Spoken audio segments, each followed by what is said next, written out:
اچھا رکیے، آپ اپنا فارم دے دیں، یہ میری فرینڈ اپنا فارم جمع کروانے جا رہی ہے، آپ اسے دے دیں، یہ آپ کا بھی جمع کروا دے گی۔ اس کی بات نے اس کے چہرے پر خوشی بکھیر دی تھی، وہ ممنون نظر آتا تھا، اسے اپنا فارم اور پیسے دے کر تھوڑا دور ہٹ گیا تھا۔ یہ لو ہنا، تم کرا دینا یہ بھی جمع۔ اس نے فارم ہنا کی طرف بڑھایا۔ ہنا جو خاموش کھڑی اس کو سن رہی تھی، فارم دینے پر اسے دیکھ کر مسکرانے لگی، جسے دیکھ کر وہ فوراً چڑ سی گئی تھی۔ کیا مسئلہ ہے تمہارے ساتھ؟ کیوں ایسے مسکرا رہی ہو؟ میں نے کچھ غلط کر دیا کیا؟ ہرگز نہیں، تم نے تو بہت نیک کام کیا ہے۔ میں تو اس لیے ہنس رہی ہوں کہ تم آج پگھل کیسے گئی؟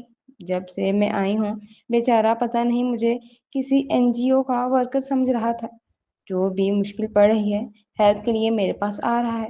ہاں تو اس بیچارے کو کیا پتا، یہ شکل سے معصوم اور رحم دل نظر آتی نازک اندام حسینہ کا حقیقت میں کتنا پتھر دل ہے۔ ہنا نے اس لڑکے کے لیے افسوس کیا تھا۔ تم میری دوست ہو یا اس کی؟ نزا بڑے خطرناک موڈ میں اس کی طرف استفہامیہ دیکھ رہی تھی۔ تم کہو تو اس کی بھی بن جاؤں؟ وہ اس کے تیور کو ذرا بھی خاطر میں نہ لائی تھی۔ جاؤ پھر اس کی دوست بن جاؤ۔ وہ خفا سی اس کے پاس سے جانے لگی جب ہنا نے اس کا ہاتھ پکڑ کر اسے روکا تھا۔ اچھا ناراض تو مت ہو، میں مذاق کر رہی تھی۔ اتنا بےہودہ مذاق؟ وہ کڑے تیوروں سے اس کی طرف مڑی تھی۔ ہنا یکدم ہی سیریس ہو گئی۔ مذاق بےہودہ نہیں ہے منزہ، میں سچ میں چاہتی ہوں تم محبت کرو، محبت کو سمجھو۔ تم اب تک اس سے دور صرف اسی لیے ہو کیونکہ تم نے اپنے دل کے دروازے پر بڑا موٹا اور مضبوط تالا ڈالا ہوا ہے، جس پر بڑے بڑے لفظوں میں کندہ نو انٹری دے کر کوئی بھی اندر جانے کی جرت نہیں کر پاتا۔ تو تم کیا چاہتی ہو؟ ایسے سرراہ کسی بھی تھرڈ پرسن کو اپنے دل میں جگہ دے دوں، اپنے دل کے دروازے اس پر وا کر دوں، کسی انجانے کو اپنا مان لوں؟ وہ ابرو اچکائے اسے دیکھ رہی تھی۔ جب محبت کرو گی نا تو وہ سرراہ ملنے والا تھرڈ پرسن لگے گا اور نہ اجنبی۔ کسی کو محبت کی نظر سے دیکھو گی تو دل کے دروازے خود بخود اس پر وا ہو جائیں گے۔ ہنا نہ جانے کیوں اس سے محبت کا سبق دینے بیٹھ گئی۔ واٹ نانسنس، یہ کام تم ہی کر سکتی ہو۔ ویسے تم نے بھی تو ایسے ہی کسی سرراہ ملنے والے کی بجائے اپنے کزن سے محبت کی ہے۔ تم نے کیوں نہ انجانے شخص سے محبت کی؟ وہ تکھی نظروں سے اسے گھور رہی تھی۔ ہا ہا ہا، میری بھولی سی دوست محبت کو کب جانتی ہے، یہ تو ہو جاتی ہے۔ وہ اس کی بچکانہ سی بات پر زور سے ہنسی تھی۔ یہ اپنے دانت اندر کرو، سارے تمہیں دیکھ رہے ہیں، اور یہ اب اپنا محبت نامہ بند کرو اور جا کر فارم جمع کرواؤ۔ اس نے چڑھتے ہوئے باقاعدہ ہاتھ پکڑ کر اسے آگے دھکیلا تھا۔ ہنا اسی طرح مسکراتی آگے بڑھ گئی۔ آج ایسی کی سیٹ پر اپلائی کرنے کی لاسٹ ڈیٹ تھی، اسی لیے وہ دونوں اس وقت مین برانچ میں موجود تھی۔ یہاں سے چالان فارم جمع کروانے کے بعد انہوں نے 6 نمبر پر موجود EDO کے آفس میں اپنی اپلیکیشن جمع کروائی اور واپس اپنے گھروں کو روانہ ہو گئے۔ فرصت کے لمحات میں بیٹھی وہ اپنے پسندیدہ شو بڑے انہماک سے دیکھ رہی تھی، جب فون کی بجتی بیل اس کی توجہ اپنی طرف مبذول کروانا چاہی، مگر وہ اسے اگنور کیے سب کے تبصرے سن رہی تھی۔ فون کی مسلسل بجتی بیل جب اس کی نازک طبع پر ناگوار گزرنے لگی تو اس نے بے دلی سے بنا نمبر دیکھے یس کا بٹن پریس کر کے کان کو لگایا۔ اس کی توجہ ابھی بھی TV ہی کی طرف تھی، جب بھی دوسری طرف سے آنے والی آواز کی پہچان نہ کرتے ہوئے اس نے شانے بے نیازی سے پوچھا، جی کون؟ تمہارا سر، دوسری طرف سے انتہائی بھنائے ہوئے انداز میں ارشاد ہوا تھا۔ اوہ اچھا تم۔ وہ شاید فون کی دوسری طرف موجود ہستی کو پہچان گئی تھی، اسی لیے TV کی آواز کم کرتی فون کی طرف متوجہ ہو گئی۔ اچھا بتاؤ، تم نے فون کیوں کیا؟ کیا کوئی خاص بات تھی کیا؟ تمہیں خود تو شرم آتی نہیں، کوئی اطلاع ہی دے دیتی۔ میں نے سوچا میں خود معلوم کر لوں۔ کیسی اطلاع؟ منزہ نے پوچھا۔ آج VSSC کی لسٹیں لگی ہیں، کیا بنا تمہارا؟ میں نے بھائی سے لسٹ چیک کروائی تھی تو وہ صرف میرا نام دیکھ کر آ گئے، تمہارا مجھے معلوم نہ ہو سکا، اس لیے فون کیا تاکہ تم سے پوچھ لوں۔ ہنا نے وجہ بیان کی۔ ہاں میں نے بھی بھائی سے چیک کروائی تھی لسٹ، میرا نام نہیں آیا، منزہ نے اطلاع دی۔ ہاں تو میرا کون سا آ گیا ہے؟ ہنا نے فٹ سے جواب دیا۔ آ بھی نہیں سکتا تھا یار، کھلی دھاندلی ہے یہ ان لوگوں کی۔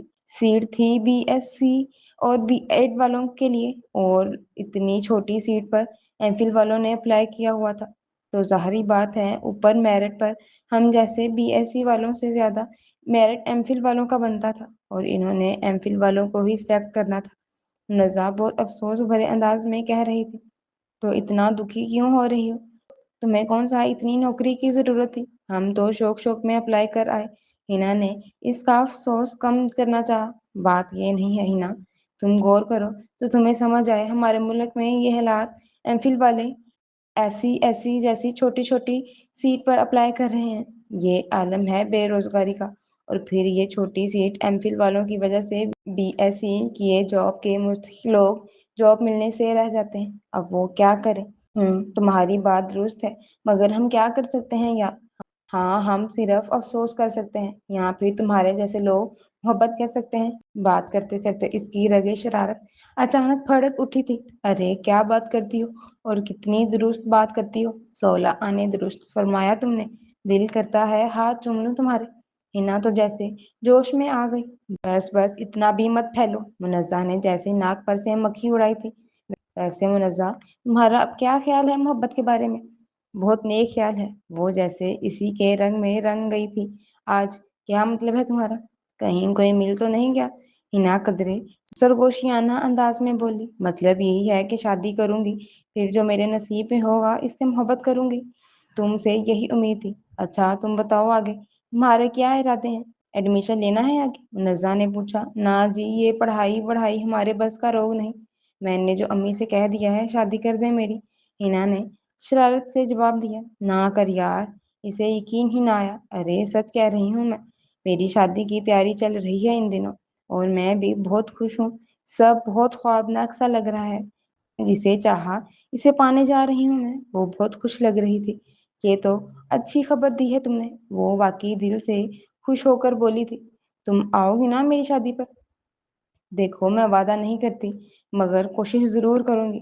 منزہ نے کہا۔ ہاں ڈیٹ فائنل ہو جائے میں خود آؤں گی تمہارے گھر کارڈ دینے۔ ہاں موسٹ ویلکم یار۔ اوکے اب فون رکھتی ہوں، بہت سر کھا لیا تمہارا۔ وہ ہنسی تھی۔ ہاں ٹھیک ہے جناب، اپنا خیال رکھنا، اللہ حافظ۔ اس نے مسکراتے ہوئے رابطہ منقطع کیا اور ٹی وی کی طرف متوجہ ہوئی، جہاں اب شو ختم ہونے کے بعد اشتہار چل رہے تھے۔ اس نے ٹی وی بند کیا اور کچن کی طرف چل دی۔ منزہ اور ہنا کی دوستی بی ایس سی کے دوران ہوئی تھی، دونوں کلاس فیلوز تھیں۔ ہنا قدرے شوخ مزاج کی لڑکی تھی، جبکہ منزہ دھیمے مزاج کی لڑکی تھی۔ ہنا محبت پر یقین رکھتی تھی، اسے پھول، خوشبو، رنگ اور بارش اٹریکٹ کرتی تھی، جبکہ منزہ کو یہ سب خاص پسند نہ تھا۔ وہ محبت پر یقین تو رکھتی تھی، مگر اس کا کہنا تھا محبت وہ ہوتی ہے جو شادی کے بعد اپنے شوہر سے کی جاتی ہے۔ وہ ابھی تک محبت کے جذبے سے انجان تھی، جبکہ ہنا محبت کو جانتی بھی تھی اور مانتی بھی تھی۔ وہ اپنے ماموں کے بیٹے سے شدید محبت کرتی تھی، تو اس کا کزن بھی دل و جان سے اسے چاہتا تھا۔ منزہ کو یہ سب پسند نہ تھا۔ محبت کے معاملے میں وہ اتنا روڈ ہو جایا کرتی تھی کہ آج تک کسی کی ہمت نہ ہوئی تھی کہ اس کے دل تک رسائی حاصل کر پاتا۔ مگر وہ نہیں جانتی تھی محبت تو ایسا جذبہ ہے جو دلوں پہ وہی بن کر اترتا ہے اور بس پورے وجود پر چھا جاتا ہے، اور جب یہ وہی بن کر اتر جائے تو پھر کوئی بھی طاقت اسے روک نہیں سکتی۔ ہاں، اس کے ہونے کا ایک وقت مقرر ہوتا ہے جو منزہ کے لیے بھی زیادہ دور نہ تھا۔ آج ہنا کی شادی تھی۔ منزہ نے شادی کی باقی رسموں میں تو شمولیت نہ کی تھی، مگر شادی کا فنکشن اٹینڈ کرنے کے لیے وہ اس وقت اپنی امی کے ساتھ ہنا کے پاس موجود تھی۔ ہنا دلہن بنی بہت پیاری لگ رہی تھی، اور یہاں تو شادی محبت کی تھی۔ خوشی اس کے ایک ایک انداز سے اس کے چہرے سے پھوٹ رہی تھی۔ یہ محبت کا عطا کردہ روپ تھا جو اس پر نظر نہیں ٹھہر رہی تھی۔ دلہن بن کر بھی اس کی زبان بغیر کسی بریک کے چل رہی تھی، اور سب سے زیادہ اس کے ہاتھوں منزہ عاجز آئی ہوئی تھی۔ ویسے منزہ، آپس کی بات ہے، کہا جاتا ہے اگر دلہن کا جھوٹا کوئی کھا لے یا ایک آدھ تھپڑ کھا لے تو اس کی شادی جلدی ہو جاتی ہے۔ کاش ایسا بھی ہوتا کہ کوئی محبت کرنے والا کسی کو کچھ کھلا دے یا زور کا چانٹا لگا دے تو اسے بھی محبت ہو جاتی۔ قسم سے اگر ایسا کچھ ہوتا تو میں تمہیں اتنا مارتی کہ تم سے اقرار و محبت کے دم لیتی۔ اس کے انداز میں شوخی بھری تھی۔ اور اب محبت نہ سہی، کم از کم تمہاری شادی تو جلد ہو سکتی ہے نا؟ اس کے لیے مجھے تمہیں مارنا پڑے گا۔ کہتے ہی اس نے اپنا دایاں ہاتھ اٹھایا اور اس کے گال پر دے مارا۔ منزہ بنا کر اس کے پاس سے اٹھ کر اپنی امی کے پاس آ بیٹھی تھی۔ پھر پورا وقت وہ وہیں بیٹھی خاموشی سے فنکشن انجوائے کرتی رہی۔ کھانا کھانے کے بعد جب رخصتی کا مرحلہ آیا تو وہ سب کچھ بھلائے ہنا کی کزنز اور بہن کے ساتھ کھڑی تھی۔ دعاؤں کے سائے میں ہنا کو رخصت کر دینے کے بعد وہ بھی اپنے گھر لوٹ آئی تھی۔ ہر کام کے ہونے کا ایک وقت مقرر ہوتا ہے، پھر وقت آنے پر کوئی کام ادھورا نہیں رہتا۔ منزہ جو ہر فکر سے آزاد بے فکری کی زندگی گزار رہی تھی، اس کے لیے ایسا پرپوزل آیا جو بہت آئیڈیل خوبیوں کا حامل تھا۔ اتنے زبردست پرپوزل کو اس کے والدین نے فوراً ہی پسندیدگی کی سند بخشی تھی۔ ان کا ارادہ اس کی شادی کرنے کا تھا، اس لیے اس کی اماں نے اس کی رائے پوچھی تھی۔ منزہ بیٹی، ہمیں یہ رشتہ بہت پسند ہے، اگر تمہاری کوئی پسند ہو تو بغیر جھجکے ہمیں بتا دو، ورنہ ہم ان لوگوں کو ہاں کر دیں۔ ماں کی بات سن کر جھماکے سے اس کی نظروں کے سامنے اس اجنبی کا چہرہ آیا تھا جس سے نہ تو وہ جانتی تھی اور نہ ہی اس کے نام سے واقف تھی۔ اس اتفاقیہ ملاقات کے بعد پتہ نہیں کیوں وہ شخص اسے یاد رہ گیا تھا۔ اس نے اپنے دل کے گرد بڑی مضبوط باڑ قائم کی ہوئی تھی جو کوئی بھی پار نہیں کر پایا تھا، مگر نہ جانے کیوں کبھی کبھی وہ شخص اس باڑ کے اس پار کھڑا محسوس ہوتا تو وہ ہمیشہ جھنجھلا جاتی تھی، جیسے ابھی جھنجھلا کے بڑبڑا رہی تھی۔ بھلا ہو اس ہنا کی بچی کا، یہ سب اس کی کارستانی ہے، پتہ نہیں کیا کیا بولتی ہے۔ اس دن بینک میں بھی اپنا لیکچر لے کر بیٹھ گئی تھی جب بھی وہ شخص مجھے یاد رہ گیا۔ اپنے دماغ میں ابھرتی سوچوں کو جھٹکتی ہوئی وہ اپنی ماں کی طرف متوجہ ہوئی تھی جو اس کے جواب کی منتظر تھی۔ امی جان، ایسا کچھ نہیں ہے، میری کوئی پسند نہیں، آپ لوگ جہاں چاہیں وہاں میری شادی کر سکتے ہیں۔ نظروں کو جھکائے ہوئے اس نے کہا تھا۔ اس کی سعادت مندی پر نثار ہوتی فاخرہ بیگم نے اس کی پیشانی چوم اسے ڈھیروں دعاؤں سے نوازا تھا۔ جیسے ہی اس کے والدین نے اس رشتے کے لیے حامی بھری، تمام معاملات تیزی سے طے پا گئے اور اس کی شادی کی ڈیٹ فکس ہو گئی۔ اور جب اس نے یہ خبر ہنا کو دی تو وہ بے حد خوش ہوئی تھی، مگر ناسازی طبیعت کا سوچ کر افسردہ ہو گئی۔ طبیعت ٹھیک ہوتی تو تمہاری شادی میں سب سے آگے میں نظر آتی، مگر تم دیکھنا، طبیعت ٹھیک ہوتے ہی میں فوراً تم سے ملنے آؤں گی اور تمہارے اس شہزادہ گلفام کو بتاؤں گی اسے بتاؤں گی منزہ نے کیسے اپنے جذبات تمہارے لیے سین سین کر رکھے ہوئے تھے، کبھی کسی کی طرف آنکھ اٹھا کر بھی نہیں دیکھتی تھی۔ منزہ اس کی باتوں کو بس دھیمی سی مسکان لبوں پر سجائے سن رہی تھی۔ جب کچھ یاد آنے پر ہنا نے پوچھا، تم نے اپنے ہونے والے دلہے کی تصویر دیکھی ہے؟ نہیں تو، منزہ نے فوراً انکار کیا۔ ہے؟ مگر کیوں؟ یہ تو تمہارا رائٹ ہے منزہ۔ بس میں نے خود انکار کر دیا، شادی ہو تو رہی ہے، ایک دفعہ ہی دیکھ لوں گی۔ ہنا نے کتنی حیرت سے کہا تھا۔ منزہ، تم نے تو حد کر دی ہے، اف! اور تمہارے وہ، انہوں نے نہیں منگوائی تمہاری تصویر؟ نہیں، ان کی طرف سے بھی کوئی ایسا مطالبہ نہیں ہوا، اس نے بتایا۔ اوہ، لگتا ہے وہ بھی تمہاری طرح زاہد و عابد ہیں، کچھ نہیں ہو سکتا تم دونوں کا۔ وہ بہت تپ گئی تھی۔ اچھا، تم اتنا غصہ تو مت کرو، ایویں میرا بھانجا بھانجی بھی تمہارے طرح غصیلے پیدا ہوں گے۔ منزہ نے اسے چھیڑا۔ آج اس کی شادی تھی، وہ دلہن بن کر واقعی کوئی اپسرا لگ رہی تھی، کبھی اہتمام سے تیار نہیں ہوئی تھی، اسی لیے آج کے سنگھار کے بعد اس پر ٹوٹ کے روپ آیا تھا۔ نیک خواہشات، حسین سپنوں اور ماں باپ کی دعاؤں کے ساتھ وہ اپنے گھر سے رخصت ہو کر آسم ملک کے گھر پہنچ گئی تھی، جہاں تمام رسومات کی ادائیگی کے بعد وہ گھونگھٹ نکالے اجلے عروسی میں آسم ملک کی منتظر تھی۔ جب کچھ دیر بعد دروازے پر کھٹکا محسوس کر کے وہ سیدھی ہو کر بیٹھی تھی، آسم دھیرے سے چلتا ہوا آ کر اس کے سامنے بیٹھ گیا۔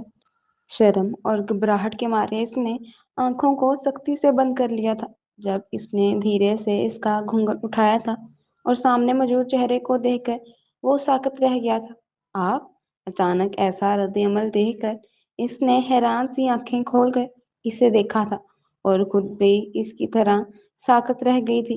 آسم نے ہاتھ بڑھا کر اسے چھو کر یقین کرنا چاہا تھا، اور جب یقین ہو گیا یہ سپنا نہیں حقیقت ہے تو وہ کھلکھلا کر ہنس پڑا۔ شادی کو جوا سمجھ کر کھیلا تھا آپ، نہیں تو کوئی بھی، مگر نہیں جانتا تھا میں یہ جو جوا اس طرح جیت جاؤں گا اور انعام میں آپ کو پاؤں گا۔ حیران تو وہ بھی تھی، پہلی مرتبہ جو شخص دل کے اس پار محسوس ہوا تھا وہی اس کا نصیب بن گیا تھا۔ وہ دونوں ہی اس اتفاق پر بہت خوش تھے۔ آپ کو میں یاد تھی، قدرے اشتیاق سے استفار کیا گیا تھا۔ پھولنی کم تھی آپ؟ دوبدو جواب آیا تھا، دھیمی سی مسکراہٹ کے ساتھ۔ شرماتے ہوئے وہ نظریں جھکا گئی۔ واقعی نہ چاہتے ہوئے بھی وہ ایک دوسرے کے ذہن و دل سے چپک کر رہ گئے تھے۔ میں کبھی کسی لڑکی سے انسپائر نہیں ہوا، مگر اس دن نہ جانے کیا بات تھی، آپ کی وہ بے نیازی کی ادا اتنی بھا گئی کہ میں خود چل کر آپ کے پاس آیا۔ حالانکہ وہاں اور بھی بہت سے لوگ تھے، اتنے لڑکے میری مدد کرنے کو موجود تھے، مگر میں جان بوجھ کر آپ کے پاس آیا۔ اس وقت کو یاد کرتے ہوئے اس کی آنکھوں میں ستارے چمکنے لگے، اس کے لبوں سے بھی ہنسی پھوٹنے لگی تھی۔ اس کا ہاتھ پکڑے وہ کہہ رہا تھا، پھر آپ کو بہت تلاشا، آپ ایسی جل پری بن گئیں کہ ایک جھلک دکھا کر دوبارہ کبھی نظر نہیں آئی۔ میں مایوس ہو گیا، اپنے دل میں بیدار ہوتے جذبات کو تھپک تھپک کے سلا دیا، اور امی کے اصرار پر شادی کے لیے تیار ہو گیا۔ مجھے نہیں معلوم تھا امی سے کی جانے والی سعادت مندی کے صلے میں اتنا اچھا انعام مل جائے گا۔ خوشی ان کے ہر انداز سے، ان کے چہروں سے روشنی بن کر چھلک رہی تھی۔ ان دونوں نے محبت کا احترام کیا تھا، اور صلے میں بنا مانگے محبت نے انہیں محبت سے نواز دیا تھا۔ ختم شد۔